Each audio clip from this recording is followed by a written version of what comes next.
What's going on, guys? Welcome back to my channel. Hope you're good. I'm starting a new series, so bodybuilding / weight training, but with a limited amount of equipment. So if you train at a CrossFit box, you're a weightlifter or you're a powerlifter, and you only have barbells and dumbbells, but you don't have resistance machines, I'm going to show you how I incorporate bodybuilding style training in a CrossFit box that you can implement to your training and explain why I do certain things in certain ways. So I hope you guys find a lot of the information useful and you can implement it into your training. Let's go. Okay guys, so we are going to start with push-ups. Now, before we even get to push-ups, make sure you guys spend at least 5 to 10 minutes doing some shoulder mobility before you start training. So have a look at my video. I'll try and put the link to my YouTube video for some of the upper body mobilities you can apply, or my Instagram video. So yeah, the aim of the push-ups is to do about 50 reps. That's right, 50. No half rep in these. I'm talking full solid reps all the way down to the floor and back up. Now just watch how my elbows are slightly closer to my body and not aligned with my delts. This puts less pressure on delts and focuses on chest. And make sure you are close to the ground, that you can almost kiss the ground when you're going down into the when you're going downwards. Don't have your elbows too close to your body, however, as that means more emphasis on triceps, which is what we don't want. So not too close, and again, not aligned too far out with your shoulders. The whole idea is to pre-exhaust the chest before the main workout. I've always done this before training chest. I usually do press-ups or cable flies. I find that it's the triceps and shoulders that fatigue before your chest, so before your chest when training. However, pre-exhausting the chest means it will fatigue equally.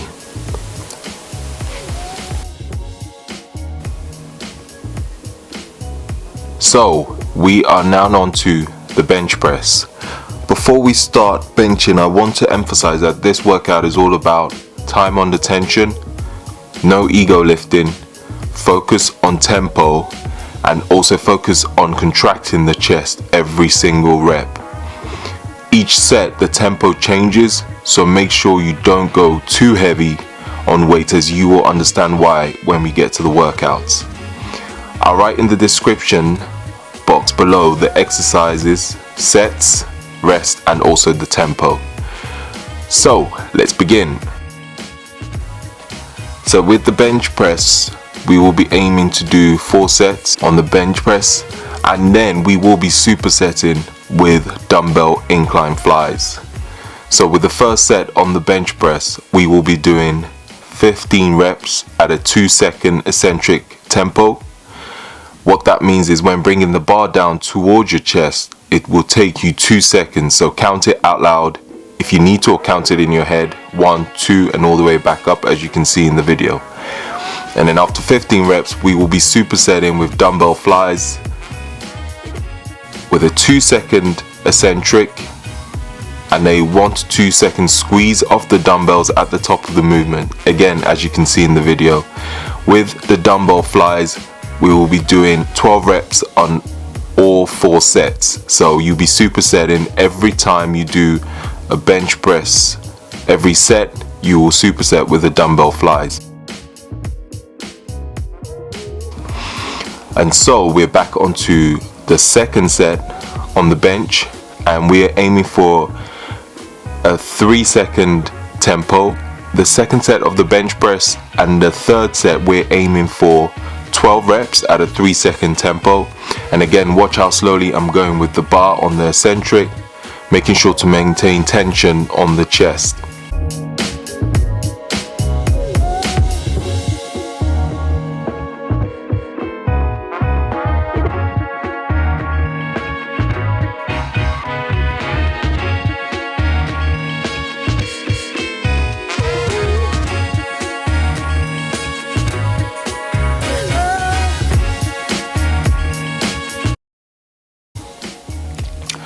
With the fourth set, we will be doing 10 reps at a 5-second tempo. Now remember, I told you about not going too crazy with the weights. Now with a 5 second, yes, 5 seconds, that makes it a lot more challenging. So some of you are probably wondering why am I going so slow on the eccentric? Well, the longer we can keep the muscle under tension, the more muscle fibers we're recruiting to assist the movement, which leads to hypertrophy.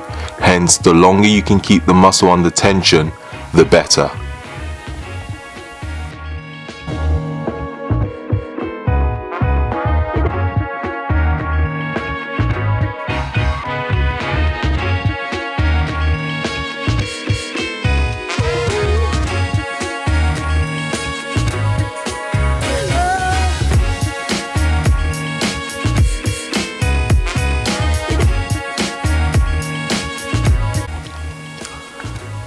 Now we're on to third exercise, which will be the pyramid dumbbell press, flat bench superset with dumbbell twist flies. I know that sounds weird, but I will explain that in the video. So we'll start with the pyramid press. I have always done the pyramid press because it puts less strain on my delts and also allows me to fully contract my chest at the top of the movement. Make sure to keep the elbows at a slight angle and not aligned with your delts. We are aiming for a 2-second eccentric and I would say 1 to 2 second hold at the top of the movement. Make sure, as you can see in the video, to focus on squeezing both dumbbells together. As you can see, my chest fully contracts when I do that. So when you come down and you go up again, squeeze the dumbbells for 2 seconds. Why squeezing the dumbbells? Well, if you squeeze the dumbbells, that automatically contracts your chest, so you don't have to actually focus on your chest when you're at the top of the movement. Focus all your tension on those dumbbells, and that would, again, as you can see in the video, squeeze your chest together. Now we're on to dumbbell twist flies. The difference with these and a normal dumbbell flies are you will be twisting the ends of both dumbbells together, as you can see I'm doing in the video, and as you can see with my chest, it's fully contracted when I do that. So really squeeze the dumbbell together to get a full contraction on your chest. On both these movements, we are aiming for 2-second eccentric on the first and second set, and a 1 to 2 second squeeze of the dumbbells at the top of the movement. So at the top of the movement, you want to hold it for 1 to 2 seconds, and then when you going back down into the eccentric phase, you want to take about 2 seconds. And then when you get to the third set, you want to take a 3-second eccentric and a 1 to 2 second squeeze at the top. And I put an alternative for you guys also, so this will be on the floor. So if you have shoulder issues or you tend to overextend at the bottom of the movement on the bench, trust me, it makes a big difference. I actually like to do both, so alternate with bench and the floor, or you can do bench 1 week and then do these movements on the floor the next week.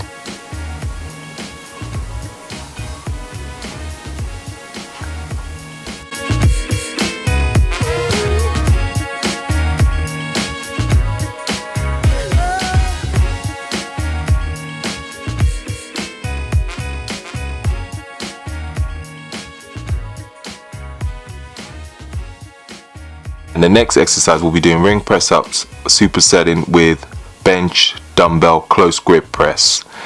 Now with the ring press ups, again, the same principles with normal press ups. Elbows, bring your elbows in close to the body but not too close. So, but you don't also want it to be too wide, so it shouldn't be aligned with your shoulders. Aiming for a 2-second eccentric and push back up as quick as you can.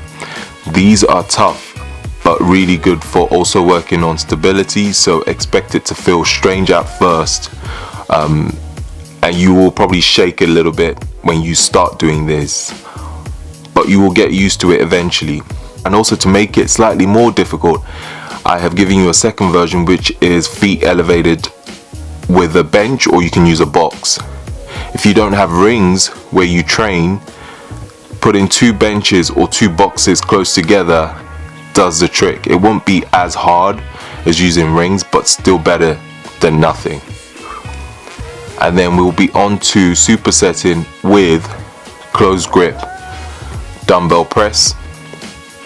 Now this is another one where some of you might not know how it works, but I'm going to explain to you what to do. So hold the dumbbells, as you can see in the video, close together over your chest, elbows close at all times. So now this one, you're going to have your elbows really close to your body when you bring the weight dumbbells down.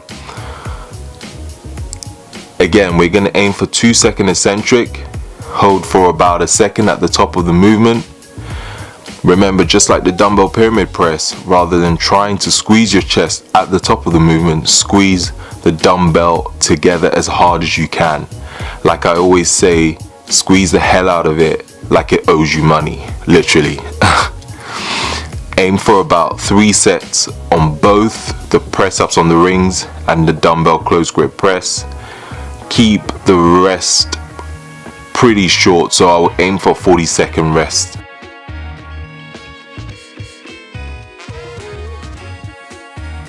Most of these exercises I'll aim for about 45 to 60 seconds on the rest ranges as well, if I haven't put that if I haven't included that.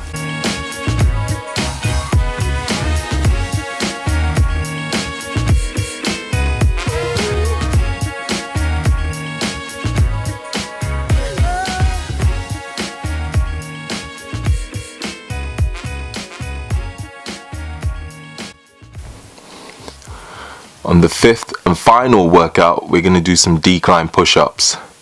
I know what you guys are thinking, this dude loves push-ups. And yes, I do. This time we'll be finishing with, again, a decline push-up on a 30-inch box. So we're aiming for 50 push-ups again. However, we'll be breaking it down by 5 sets times 10 reps. Few things. Keep the rest short between each set, so about 20 seconds, no more. And also, like I said in the first push-up, make sure you can almost kiss the floor. But if, like me, your chest is twice the size, towards the end of a workout, make sure your chest touches the floor, because that's more likely to touch the floor before your face gets anywhere near the floor. So with the first set, we're aiming for 2-second eccentric, so 1, 2 down and push up. The second set, we're aiming for 3-second eccentric. The third set, we're aiming for 4-second eccentric, so 1, 2, 3, 4, push up as quick as you can. The fourth one, we're aiming for 5 seconds, and then on the 5th and final one, we're aiming to go as quick as you can.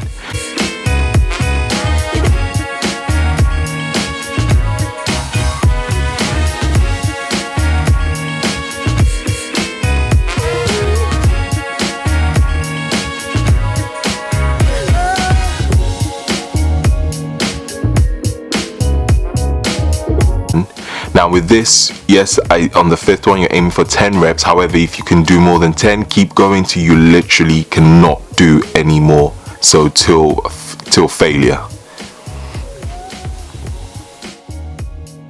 Well, everyone, hope you found this video helpful, and hopefully you can implement this into your training. My goal is to bring you workouts that everyone from all different fitness backgrounds can do, even with limited equipment.